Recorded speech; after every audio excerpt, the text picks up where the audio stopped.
voulez savoir comment adapter correctement vos plantes d'intérieur avec l'arrivée du beau temps, alors cette vidéo est faite pour vous.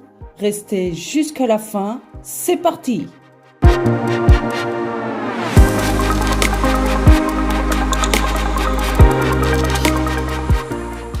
Hola, soyez le bienvenu sur ma chaîne. Si vous ne me connaissez pas encore, je m'appelle Sandrina et si vous êtes tombé ici par hasard, soyez les bienvenus aussi. Profitez-en pour vous inscrire sur ma chaîne, comme ça vous ne perdrez plus aucune nouvelle vidéo. Alors on arrive bientôt au printemps et quand on parle de printemps, on parle de reprise végétative. La majorité de nos plantes d'intérieur, ce sont des plantes exotiques, ok? Elles sont d'origine exotiques de pays, de forêts, humides, constamment chaudes. Et nos intérieurs, ils sont soit trop secs, soit il y a un gros écart de température. Donc, il ne faut pas, en regardant cette vidéo, vous allez peut-être vous dire « Ouais, mais moi j'avais 5 plantes et j'ai perdu 4 plantes. » Écoutez, c'est qu'il y a peut-être quelque chose qui s'est mal passé lors de l'entretien. Ok? Est-ce que c'est pour ça que vous allez vous empêcher d'en avoir des plantes? Non. Et puis, pour tout vous dire la vérité, cet hiver-là, j'ai perdu, donc, c'est vrai que j'ai pas mal de plantes, mais j'ai perdu 3 plantes. Un peu de ma faute à moi, parce que j'ai été négligente, mais aussi parce que ce sont des plantes exotiques, vous comprenez mes amis? Ce sont des plantes, l'hiver, il est rigide, ok? Donc, il faut pas que vous vous culpabilisez, ok? Il faut juste améliorer, savoir qu'est-ce qui a cloché et de faire le mieux. Alors, la première chose à garder dans la tête, c'est justement l'exposition de vos plantes. Si, par le contraire, en hiver, automne, vous avez approché, vous voyez, approché vos plantes d'une source lumineuse, donc une fenêtre, au printemps, vous allez vous mettre en garde par rapport à ça. Surtout, si vous êtes dans une exposition critique comme la mienne. Si vous êtes tourné au sud comme moi, il va falloir veiller à cette exposition. Vous avez approché en hiver vos plantes d'une source lumineuse et avec l'arrivée du printemps, le soleil, il va commencer à pointer son nez, il va devenir de plus en plus proche. Ça veut dire que si vous êtes dans une exposition comme la mienne, vous allez tout simplement utiliser une chose que je vous ai déjà expliquée, des voilages.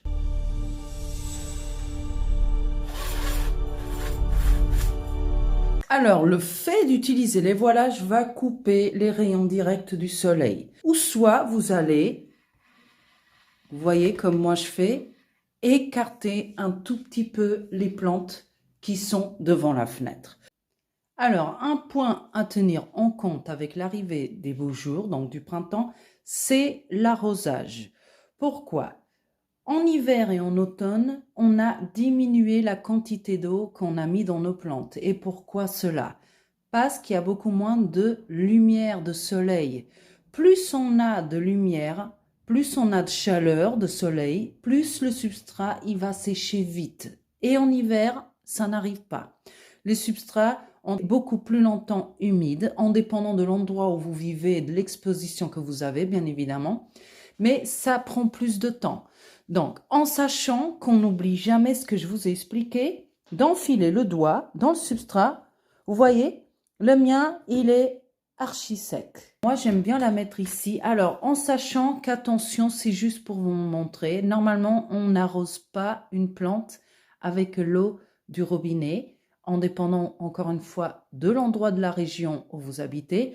Dans la région où j'habite, dans le nord de la France, l'eau, elle est extrêmement calcaire. Mais c'est juste pour vous montrer que quand vous arrosez votre plante, ok, vous essayez de l'arroser avec de la température ambiante et une bonne douchette, c'est toujours très agréable. En arrosant votre plante pour le printemps, vous allez profiter pour la nettoyer. Ça, ce que je fais, c'est que je nettoie. Et pourquoi c'est important de faire ça? Parce qu'en nettoyant, en douchant votre plante, vous allez déjà la débarrasser de poussière. Donc, on passe pour l'étape suivante. Vous allez nettoyer aussi votre plante tout en l'arrosant.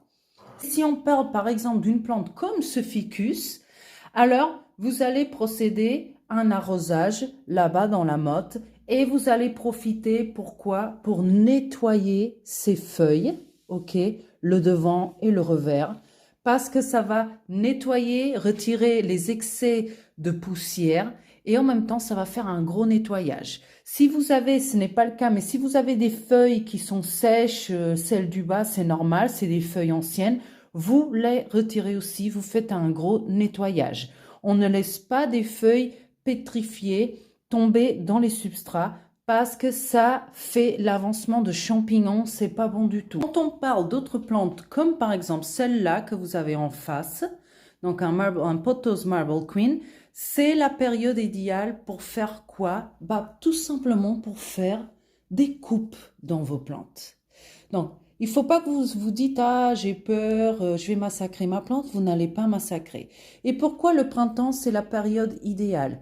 Parce que vous aurez moins de chances de voir vos coupes s'infecter. En hiver, comme je vous ai dit, les substrats ont plus tendance à avoir du mal à sécher. Ça sera plus compliqué pour la plante de cicatriser plus vite. Et les boutures, si vous voulez en faire, elles seront beaucoup plus longues à émettre des racines. Donc le printemps, ok, vous allez vous munir d'un ciseau désinfecté à l'alcool, ok, et vous allez procéder à des coupes. Et ces coupes, elles sont tout simplement bénéfiques pour la plante. Au printemps surtout, pourquoi? Bah parce que tout simplement, ça va donner de la force à vos plantes. Ça va leur donner l'envie de faire des nouvelles pousses. Et de profiter ce que vous avez coupé pour mettre dans un flacon avec de l'eau et commencer à faire vos boutures. Donc, en faisant ça au printemps, c'est pas qu'en hiver, ce n'est pas idéal. C'est juste qu'en hiver, elles auront beaucoup plus de mal à émettre des racines.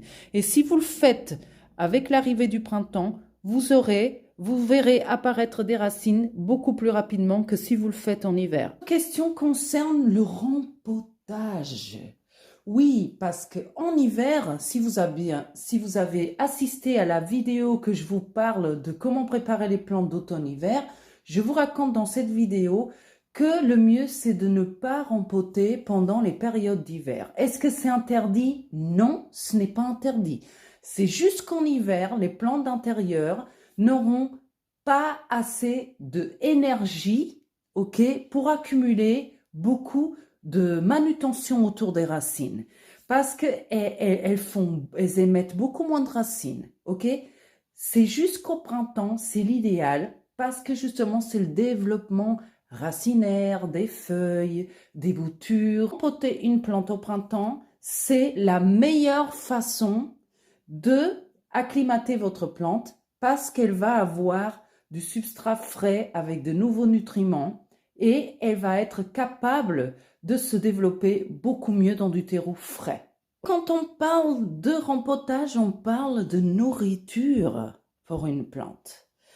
Pareil, je vous avais expliqué que pendant les périodes d'hiver, si vous habitez dans l'hémisphère nord comme moi, on va soit diminuer la quantité d'engrais qu'on met sur une plante, soit on va carrément stopper les apports d'engrais. Pourquoi? Parce qu'en hiver, les plantes, dans un mode végétatif, on va dire, elles sont dans un mode cool, vous voyez, vacances. Et du coup, elles n'ont pas envie de dépenser énormément d'énergie. Il y a les basses de température, elles vont accumuler beaucoup moins les nutriments que vous donnez par rapport à l'engrais. Mais au printemps, vu que c'est la reprise végétative, une plante ne peut pas rester toute l'année sans manger, sans nourriture, ok? Donc, vous allez progressivement commencer à donner de l'engrais à votre plante. Et quand je dis progressivement, c'est pas du style un quart de bouchon pour 1 litre d'eau, ok? Mais moi, je m'en fous, je vais mettre un bouchon entier ou 4 même. Parce que j'ai envie de booster ma plante et puis hop, je vais mettre. Ne faites pas ça. Déjà, il faut toujours suivre les indications qui sont écrites derrière le flacon d'engrais si vous mettez de l'engrais liquide, parce que vous risquez de brûler les racines de vos plantes. Votre plante n'a pas reçu d'engrais pendant tout l'hiver. Si vous lui mettez des grosses quantités, que ce soit en hiver, au printemps, en été, de toute façon, c'est très mauvais. On va le faire avec parcimonie. Puis là, on parle d'une chose importante avec l'engrais. L'engrais, il va donner les nutriments qui a manqué à votre plante pendant tous les mois d'hiver. OK? Mais vous pouvez faire aussi ce que j'appelle les défenses immunitaires. Et c'est quoi les défenses immunitaires? C'est préparer votre plante pour l'arrivée des insectes. Oui, pourquoi? Parce qu'en hiver, c'est pas qu'il n'y en a pas des insectes. Il y a, bien sûr. C'est juste qu'ils sont endormis. OK? Ils sont un petit peu plus endormis. Et avec l'arrivée des températures plus chaudes, plus clémentes, ils vont commencer à revenir. OK?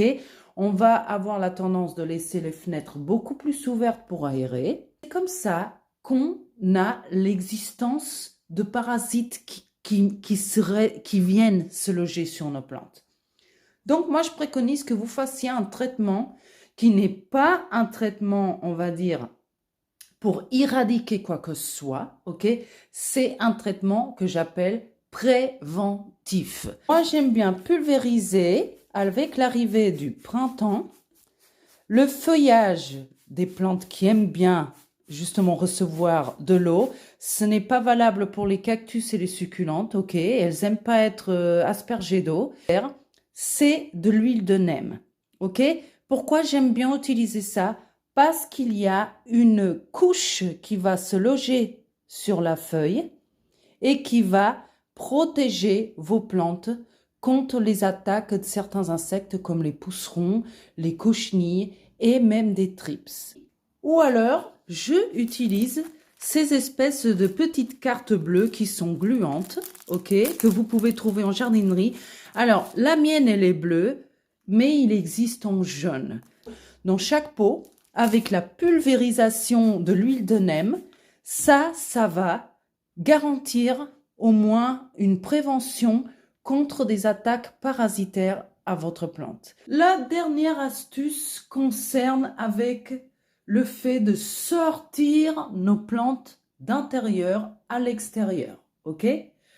Donc, ça, c'est quelque chose de beaucoup plus sensible. Il faut le faire au bon moment. Et pourquoi je dis au bon moment? Parce qu'encore une fois, en dépendant de l'endroit où vous vivez, ok, vous pouvez ou pas les sortir tout de suite. Alors, moi, j'habite dans le nord de la France et je risque encore de trouver le soir, ok, ou même la journée, c'est plus rare, mais ça peut arriver, des soirées très froides où il gèle. Donc, nos plantes d'intérieur, elles ont été habituées pendant tous ces mois d'hiver à être enfermées, ok, dans une situation protégée, que ce sont entre nos murs, nos fenêtres et tout ça. Si vous les sortez dehors, il faut que ce soit la condition que ça ne descende pas au-dessus de 10 degrés. Parce que la majorité de nos plantes n'ont pas la capacité de tenir ces températures froides.